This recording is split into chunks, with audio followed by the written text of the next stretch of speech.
This is how to drop consistent high kill games and rank up faster after the new update. If you didn't know, Fortnite finally vaulted cars from ranked as well as Nitro Fist, meaning ranked now shares the same loot pool as any tournament you'd play. This is a huge change that the competitive community has been asking for a while, and I want to show you how to adapt to it. Earlier in the season, you could drop high kill games with gimmicky items like the Nitro Fist, cars, and bursting through walls before Nitro got nerfed. But now, dropping high kill games requires a lot more skill, so I'm going to be breaking down some of my games and walking you through my mindset. So the first trick to dropping a high kill game is obviously where you're landing. And don't get me wrong, if you just want to rank up quickly, you don't really have to worry about your drop spot too much, but if you really want to hit a number like say 20 or 30 kills in a game, you have to do this perfectly. In this game, I'm dropping Lavish Layer and there's two people contesting me for the roof. In a game like this, I could lose the gun and very easily go down quickly. But I'm not really worried about that. I'm worried about these guys escaping more than anything because I'm trying to hit a number like 20. I managed to kill those people and was able to find band-aids in the roof and heal up, but I still was under 100 health, so I had to be wary. That's why when you see me break through, I don't instantly drop down. I put my floor, look through, and when I do drop down, I build around me completely around this chest. The nice thing about getting kills off the bat is you get their siphon materials, so I already had around 300 mats, which was probably more than anyone else here. After popping my minis, I felt good to get aggressive because I had a shotgun already and probably more mats than anyone else around.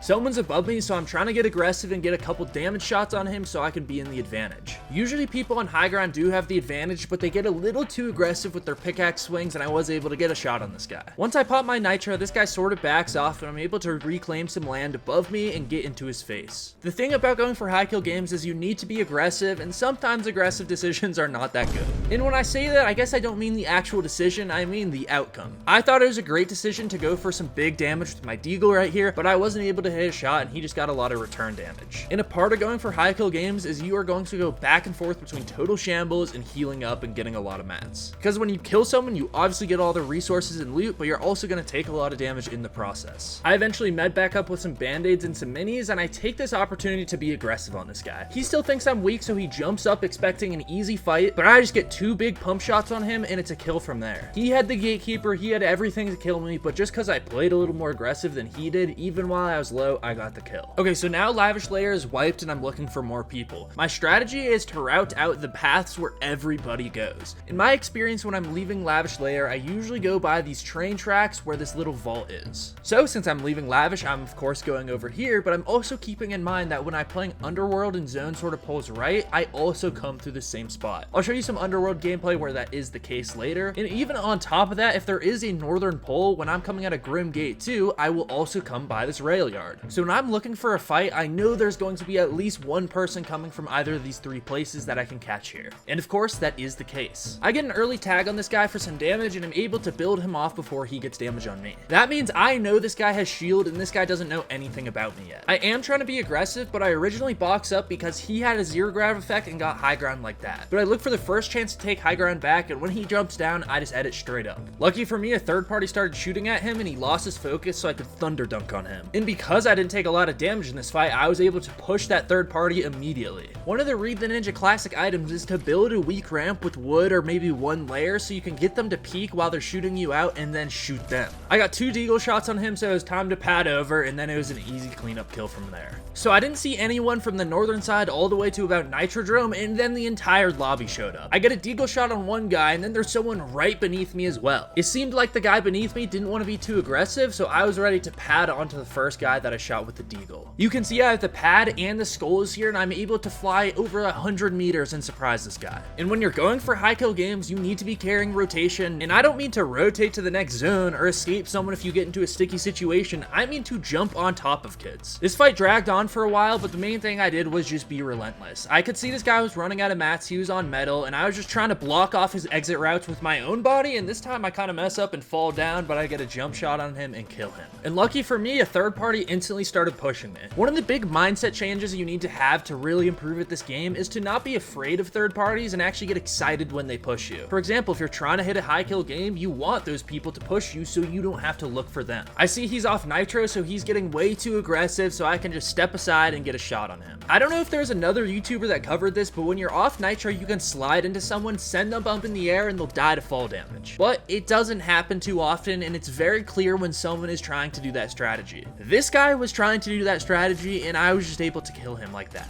And the next game that I think is good to show you is exactly about that mindset. It's me actively trying to get third parties to come to me and fry them. Obviously, the medallion puts you on a radar where the entire map can see where you are. That is the perfect item you need to get third parties to come to you and get these high kill games. So I don't go exactly for medallion POI, but I land nearby so I can clean up the exterior kills and then move in and get the big kills. I'm feeling pretty good. I'm being somewhat mechanical and I get a nice kill. It is a little bit shaky, but I just play in high sensitivity, so that's what it's like. So this is a new strategy I'm going to tell you guys about. Most people will try to push towards the center of the map because you have the best likelihood of getting the next zone pull and meeting people if you want to fight. So most people would enter towards the middle of the map, but not me. I see that all of these routes are going this way and I'm right here around the tunnel. So I want to cut them off and actually go backwards outside of where a likely zone pull would be to meet these guys. For example, if I start moving towards the middle zone to look for people and they start moving to the middle of zone but they're behind me, we're never going to interact. So I try to cut them off. I get my third party jeans on and I start spraying at this guy and get a bunch of tags as well as finally get him to white health. But like I said, I was third partying, so there is another guy right next to me. And at this point, if you're going for a high kill game, you have to consider what's worth it. Fighting the person who actively wants to fight you and is next to you, or try and chase down the super weak person that you know if you land one more shot on, you got him. I'm still working to find that balance, but this guy was so elusive. He was finding those shield plants, healing back up, getting to the launch pad, and at some point, I did have to decide to turn around and fight the other guy. I don't know what he was expecting, but the second I started build fighting him, he just boxed up. I got his wall in a big shot and just was able to finish him up super quickly.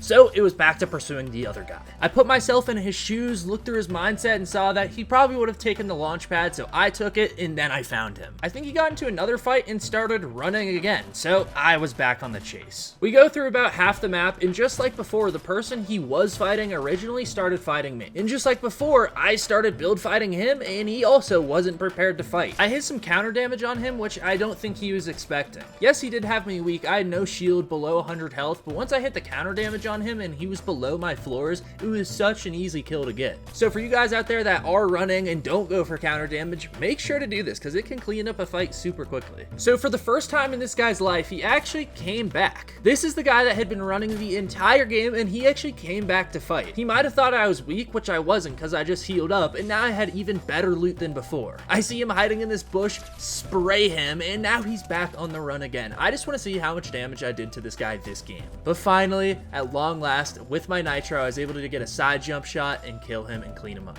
At this point in the game, I now have 2 medallions. My spot on the map is super small and another medallion is pushing me right now. I'm telling you, once you have these medallions, that is the way to go. That is how you get the third parties to push you and you can get kills very easily. I'm trying to be aggressive, take height, and I do get a big shot on this guy, and I'm eventually able to get that third and final medallion. Now I just feel like a king. I have the best gun, infinite ammo, infinite nitro, and I beam this guy. For the first time in a long time, I'm having a lot of fun actually build fighting and getting into these types of fights. Earlier in the season, it seemed like it was such a waste and you were actually at a disadvantage with the nitro and with the cars. You could get hit out, shot out, knocked down. But now it's fun again. It feels like there's some skill to it. Of course, there is times where you can still run away and it's hard to get the kill like what this guy did with the Flowberry Fizz, but I'm eventually able to chase him down because I have infinite nitro. We build up the side of this mountain. It's all cinematic and super cool. It seems like it should be in the trailer of Fortnite, and I'm able to be aggressive, push into this guy's box, and get the kill. In a common theme with this medallion, we were getting third-partied, so I track this guy down. He's behind this rock, and I start to beam him when he launches away. So I start to chase him down, and before I get the kill, if you're going to use any of the strategies or mindsets I've talked about in this video, 1, of course, invest in the channel for more, but 2, I'd love if you return the favor and use code reidtheninja, or at least help out another small creator in this community. But once I'm in Nitrodrome, I start to beam this guy even more. He's so low. He boxes up and I'm actually able to get the wall replaced, but I'm shot at the same time. And if you notice, that guy wasn't in the box. I assumed he jumped out the back and tried to chase him down, but I saw he was still hiding in it because his gun was sticking out. So I go back, I shoot him again, and then I go and I realize that he was hiding behind this metal bar the first time when I wasn't able to see him. But because I got too deep into his box, the third party was able to push in and killed me. I should have never gone into that box. It was just a bad setup from the start, but oh well. You might have noticed in some of these clips I don't have a crosshair, so if you want a video on the pros and cons of custom crosshair versus regular, please comment that down below. And if you can never get these high kill games because your timing isn't right, then please watch this video. This is how to fix your Fortnite timing so you're never caught swinging your pickaxe or with your pants down again. Again, invest in the channel and drop a like to get in before 20K so you're here before everyone else. Thank you so much for watching. sharing use code reidtheninja or another small creator's code, and on that note, I'm signing off.